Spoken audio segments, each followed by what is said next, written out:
Hola, ¿cómo están? Soy Ana María Torres, soy arquitecta. Les doy la bienvenida a Espacio Arquitecta, un podcast que más que un podcast busca ser una comunidad de mujeres cuyo propósito es dar forma a un futuro sostenible en el campo de la arquitectura. En el capítulo de hoy estaremos conversando de arquitectura y salud, un rescate de la sabiduría ancestral, tal como lo definió quien nos acompaña hoy, que es Andrea González Valero. Bienvenida, Andrea. Muchas gracias por estar en Espacio Arquitecta. Andrea es arquitecta de la Pontificia Universidad Católica de Chile, es docente, investigadora, fundadora de 13 Nudos. Bueno, Andrea después nos va a contar un poco más acerca de esos 13 nudos. Y Andrea nos va a llevar a otra dimensión en el campo de la arquitectura y tiene que ver con su línea de trabajo, la cual ha sido investigar y profundizar acerca de la relación entre la forma de las construcciones y la salud humana.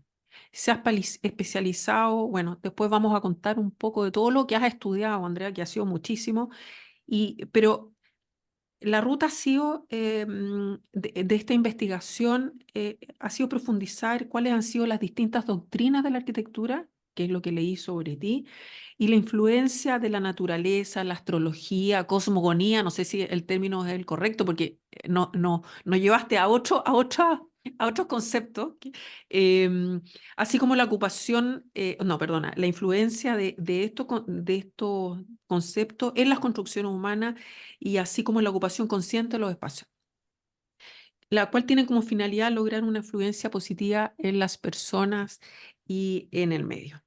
Y en los últimos 12 años has trabajado en los que son los laberintos clásicos. Así que bueno, contigo, Andrea, bueno, ¿qué puedo decir? Estructuras energéticas, laberintos medievales, cosmogonía, geometría, geobiología. Bueno, un campo nuevo que se escucha maravilloso, y que nos lleva, no sé, a conocer más de ti. ¿Cómo llegaste a esto, Andrea? Así que te doy la bienvenida y cuéntanos. Hola Ana María, bueno, primero muchísimas gracias por la invitación a este espacio.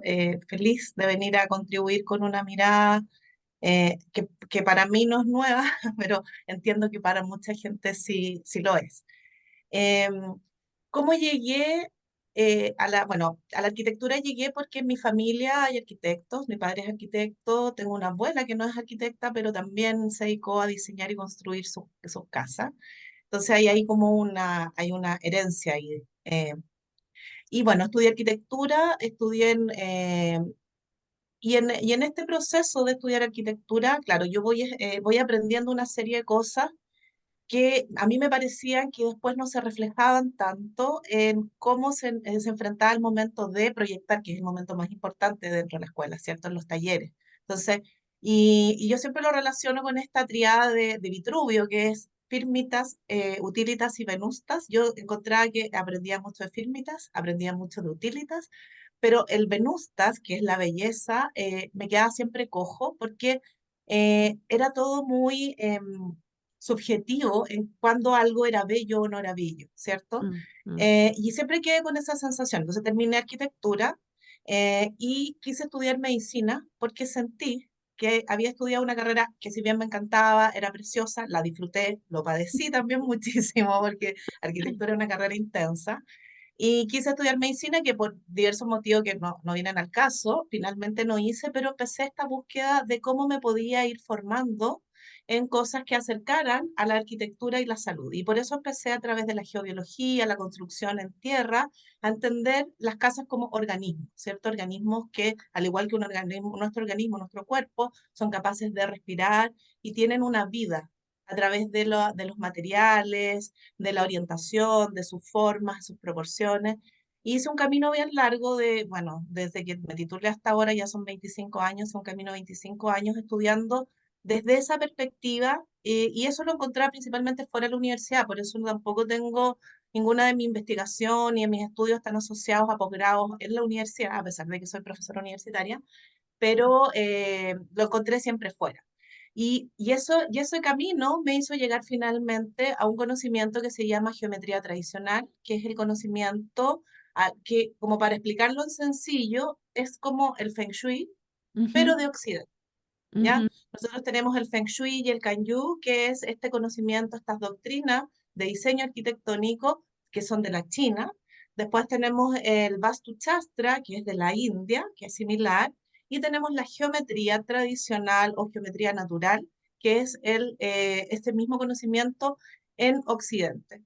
Y que para nosotros decimos, oye, pero ¿cómo existe esto y no lo sabemos y somos occidentales? Bueno, es un conocimiento de pocas personas que se ha mantenido oculto. Antes era más conocido, hasta la Edad Media era más conocido porque se construían muchos monumentos, templos, catedrales y algunos palacios, o sea, lo que estaba ligado al poder, ¿cierto? Al poder de ese minuto, se construían con este conocimiento y los maestros constructores y bueno, y las masonerías, algunas de ellas derivaron de este conocimiento se sabía de ellos, se sabían que manejaban este conocimiento.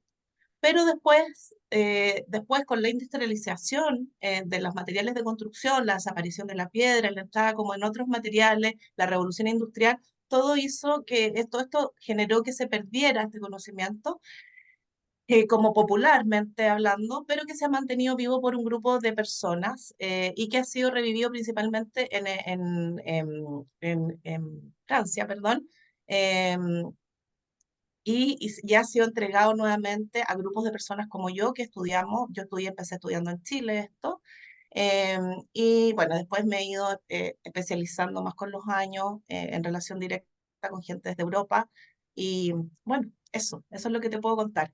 Por eso ese fue como el camino que yo llegué a esto. Ahora, la geometría tradicional, ¿qué tiene en común con el Feng Shui y el Vastu Shastra? Y es que todos dicen que el espacio construido a través de su materialidad, su iluminación, sus proporciones, que es algo que nosotras las arquitectas, o los arquitectos en general, en la arquitectura se habla mucho, ¿cierto? No te dicen cuáles, pero algo hay sobre la proporción áurea que ha sobrevivido, ¿cierto? En nuestra formación, pero las distintas proporciones, donde la áurea es una de ellas, y las medidas específicas provocan un efecto sobre los cuerpos de las personas, ujú. ¿ya?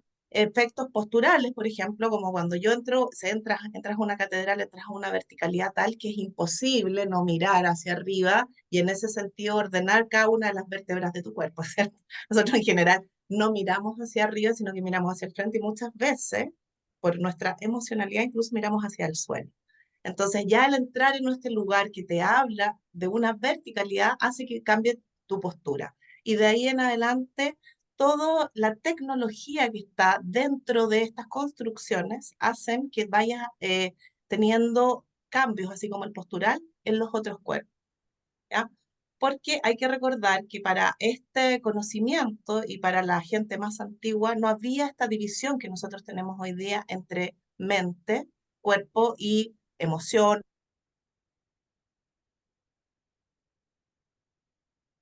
una unidad. Se entendía como una sola unidad. Eso. Andrea, o sea, hay ¿cómo o sea, hay como una energía, esta cosa así como de la construcción, pero también hay una energía en los espacios que se viven. ¿Cómo lo proyectas? Como, por ejemplo, lo que tú me estás contando, lo de la iglesia, pero los nuevos espacios? Porque sé que tú hoy día estás en un proyecto y vamos a hablar de 13 nudos, em, en un proyecto donde traes esa cosa ancestral al espacio de hoy y permites que otras personas vivan estas construcciones y entregándoles una nueva energía. No sé si la traducción es, si nos cuentas un poquito más de 13 nudos, que es como el tiempo presente de lo ancestral de tu investigación, por lo que yo pude estudiar acerca de ti. Ya, sí, mira, primero tú me hiciste dos preguntas. La primera Sí. es que cómo la energía, cómo esta energía, o sea, existiría una energía asociada a las construcciones que estaría actuando sobre mí. Entonces, ahí te quiero explicar algo que te lo quiero explicar como en términos más actuales para que se pueda entender. Hoy Ujú, día está claro, la física cuántica y la ciencia reconoce que los cuerpos tenemos un campo energético, o sea que nuestro cuerpo no termina donde termina nuestra piel, sino que tiene un campo energético que va más allá. Mm, Hay ciertas tradiciones, como por ejemplo la tradición del yoga que te habla del aura, de los chakras y una serie de cosas, ¿cierto? Ya. Pero sin ir en esa dirección, sino que ir a lo más occidental, que es la ciencia, mm, sabemos ya desde la ciencia que eso existe y que eso tiene algunos puntos que son relevantes, ¿ya? Y también sabemos por la misma ciencia que todo es energía, hasta la materia más dura como una piedra, también está vibrando de una manera muy lenta, muy distinta a cómo vibra las moléculas que están en vapor o otras formas más sutiles de la materia, ¿cierto? Pero todo está vibrando. Si todo está vibrando, los sonidos, por ejemplo, también son vibración, y eso para nosotros es fácil entenderlo, porque nosotros podemos sentir en nuestro cuerpo las vibraciones del sonido, ¿cierto? Cuando vas a un concierto sientes las vibraciones del sonido. Bueno, pero hay otras hay toda la existencia, todo lo que existe está vibrando, por lo tanto, las construcciones también vibran. ujú, ujú, ¿Ya?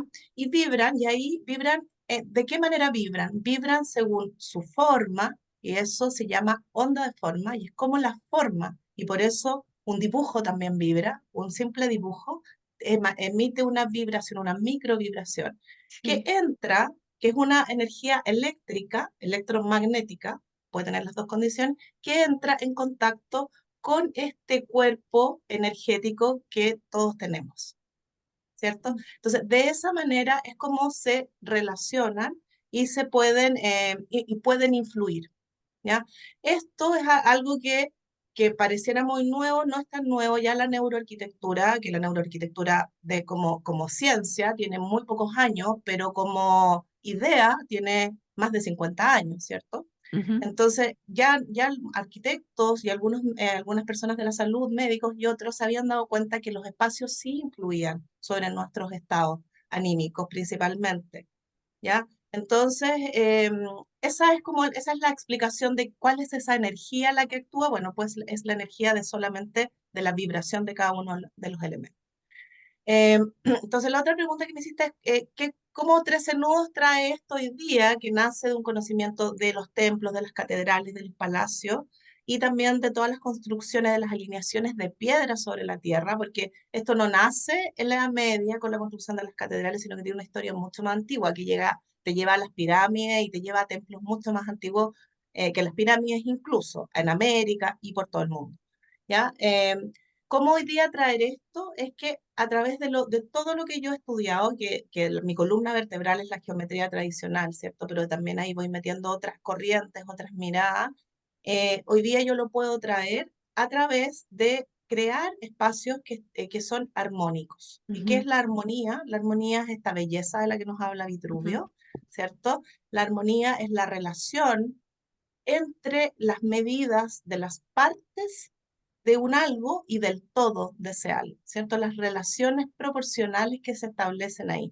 Y eso permite que algo sea, que sea armónico, ¿ya? La geometría tradicional principalmente considera para que algo que creado a través de ella sea armónico, es que debe por lo menos recoger las proporciones del Sol para esa latitud. ¿Cómo se comporta el Sol en esa latitud? ¿Cuáles son sus proporciones? ¿Cuál es el dibujo?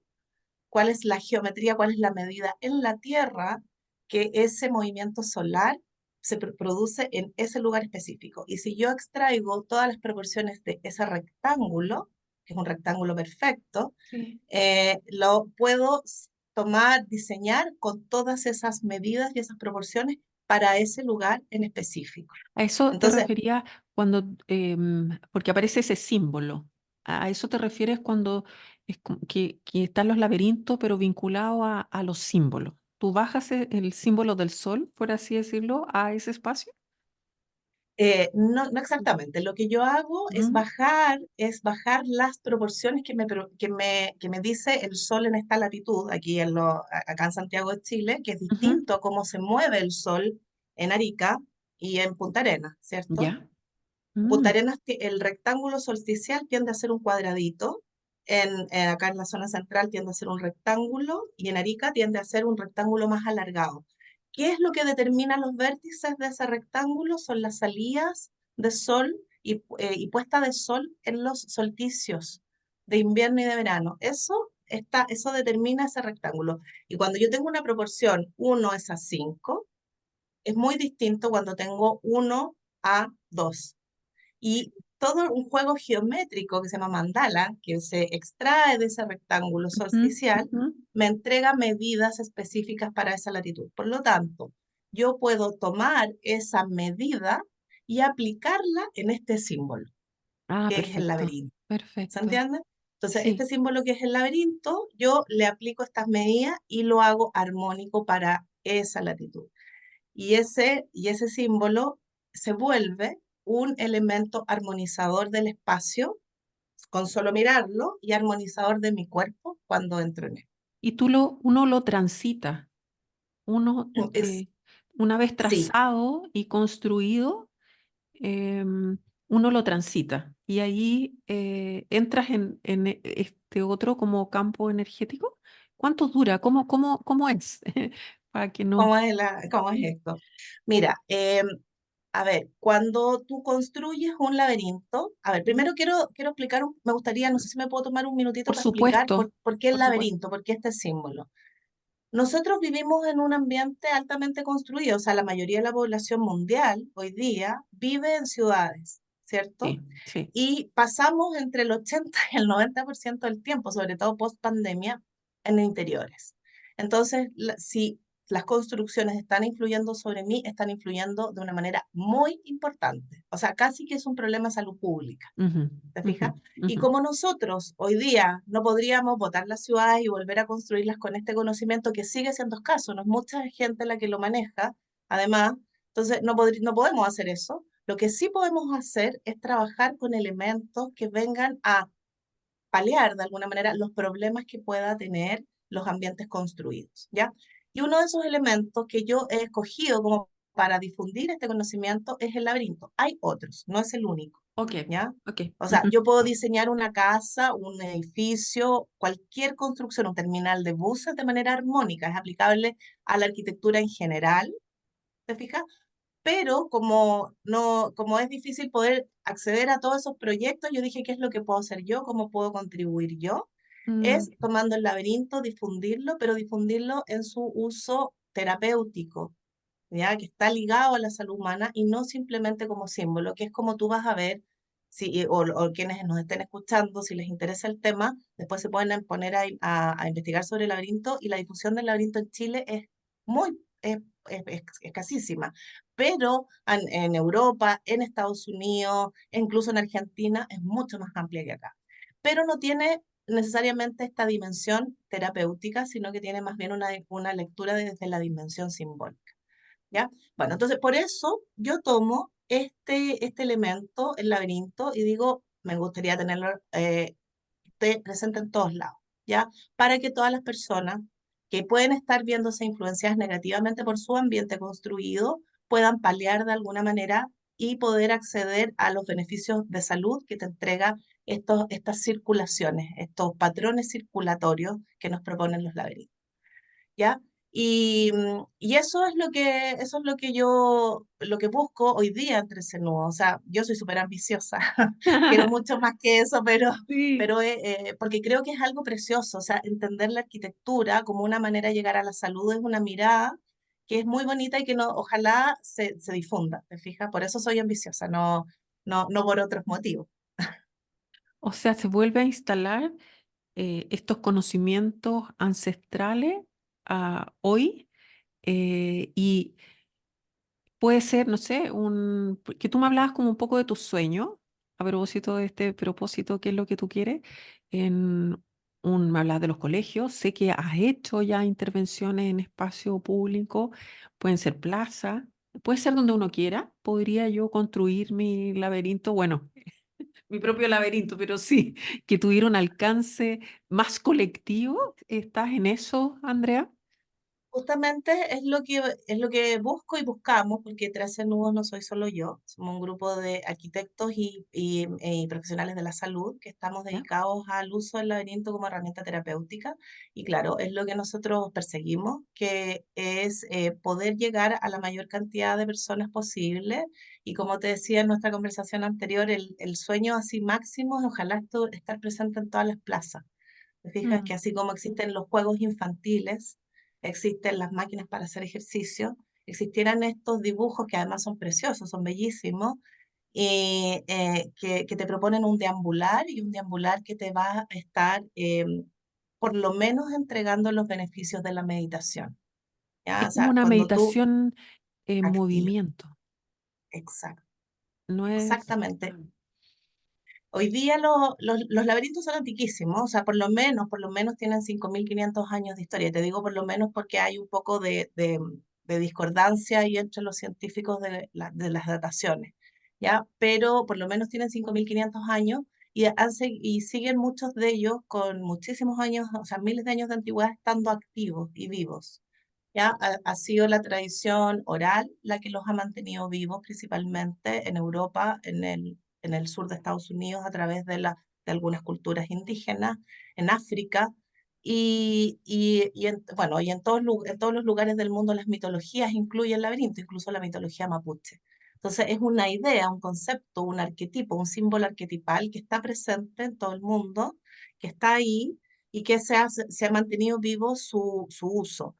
Y hoy día la ciencia lo toma y lo empieza a investigar y lo valida principalmente como una herramienta de meditación en movimiento, Mm, ¿ya? Que es una técnica ideal para mucha gente que le cuesta entrar en meditación mm, por voluntad o porque en realidad le es difícil hacer como este silencio mental, ¿cierto? mm, En cambio, el laberinto es un dibujo como muy intrincado que no te permite estar en otra cosa más que en recorrerlo. Entonces te obliga a estar ahí, estar en tus pies, ¿cierto? Mirando hacia ah, abajo, estar en tus pies. yo vi son preciosos. Yo vi toda la figura. ¿Cómo lo construyes tú? ¿Hay un ritual en la construcción de este laberinto? ¿Cuánto se demora? Y tú dices, ya, y lo entrego a la comunidad. Hay como un dibujo, hay un trazado, hay un estudio previo, según lo entendí, y después se construye. Y después lo entregas. ¿Cuánto se demora eso? Y sé que tiene hay un tema energético también para ti, porque después se viven, o sea, cuando se entrega también hay como otro rito asociado, ¿no? Si nos puedes Sí, contar. mira, hay algo bien importante de aclarar, es que el laberinto es un símbolo, ¿cierto? Es un símbolo caminable, que como te decía, nos pertenece como humanidad, ¿cierto?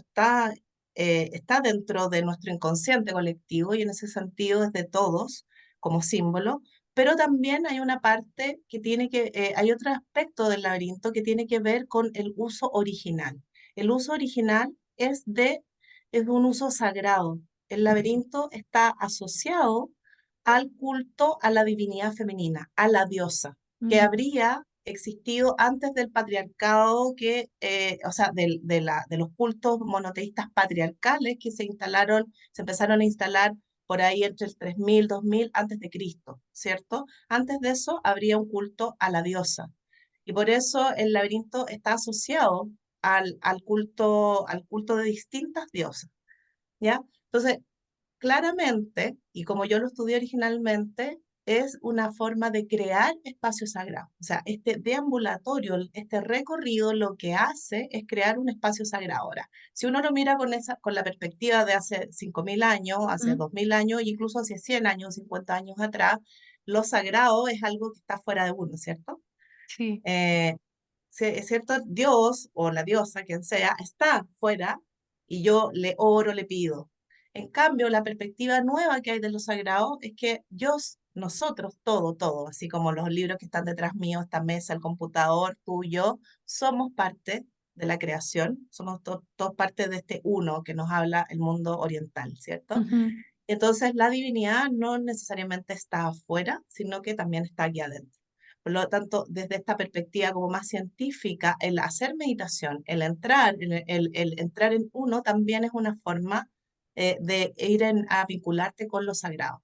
Entonces, yo en ese sentido trato como siempre de dejar fuera un poquitito esta cosa más religiosa asociada al símbolo, sino que decir que funciona para las dos miradas que aparentemente son opuestas, pero en realidad yo creo que Mm, son finalmente una sola cosa. Entonces, sí, el laberinto crea un espacio meditativo y en ese sentido sagrado para quien lo quiera mirar de esa forma, pero también crea un espacio sagrado para quien sigue pensando o viendo que la divinidad está fuera de uno, ¿cierto? sí, O sea, sí. sirve para los dos.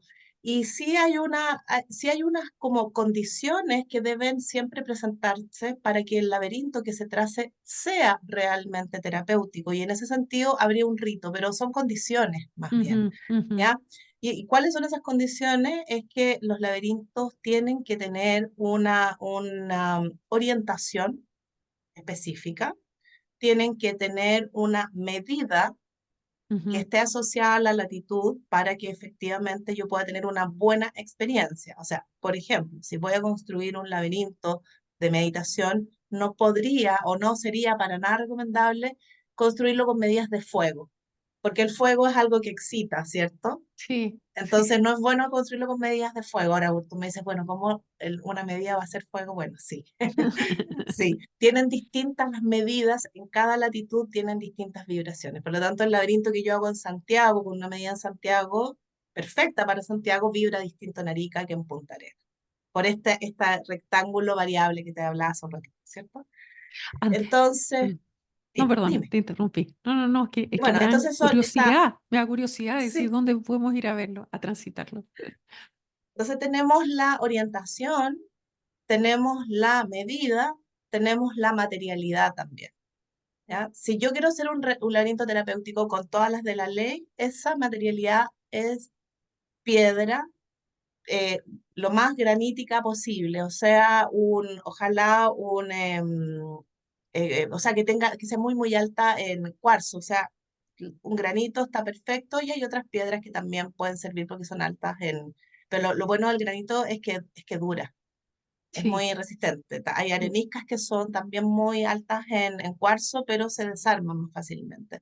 Entonces hay un tema de materialidad y también se arma de cierta manera. Se ponen ciertas piedras primero, otras después y finalmente se hace este relleno.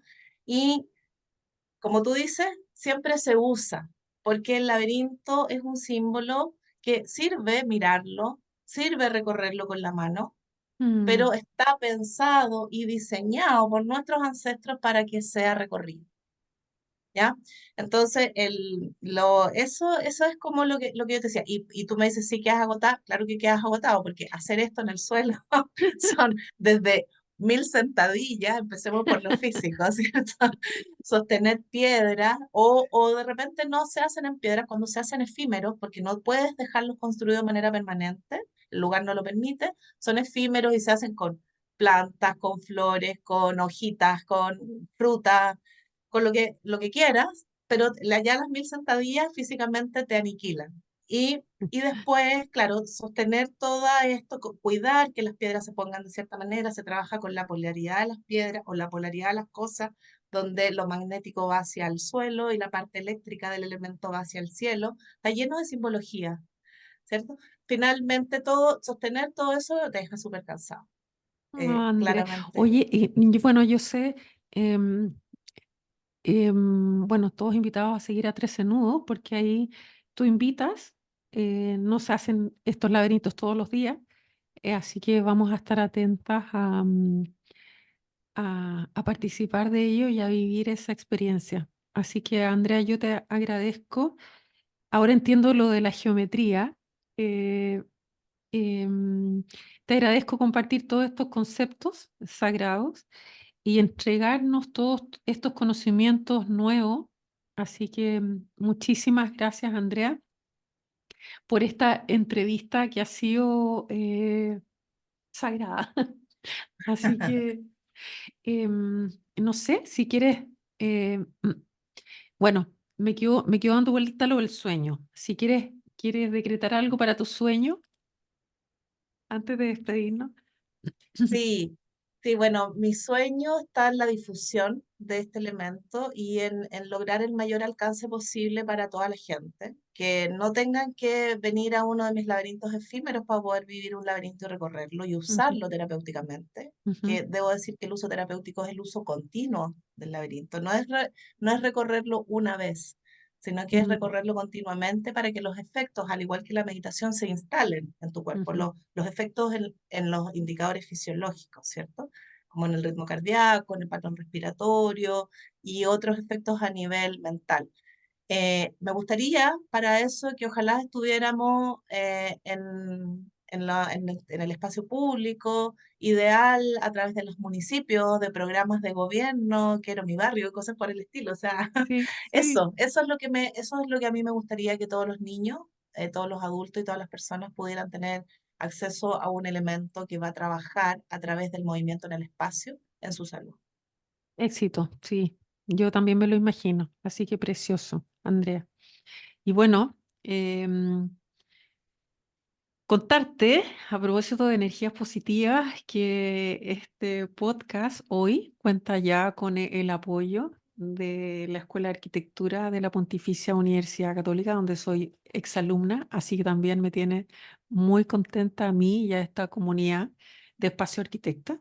Y bueno, también ya despidiéndonos, contarles, transmitirles a todos que si les gustó este podcast, los invito a que se suscriban, lo compartan y Andrea, sean parte, ya eres parte de esta comunidad y por supuesto que nos sigan en Instagram Espacio Arquitecta y a 13 Nudos, donde van a poder contar con más de estas historias preciosas de lo ancestral que nos compartió Andrea en el día de hoy. Así que te mando un abrazo, Andrea. Muchas gracias. Ha sido un agrado poder conversar contigo. Gracias, Ana María, y felicitaciones por el patrocinio. Tremendo patrocinio y reconocimiento. Besos. Gracias. Nos vemos. Chao.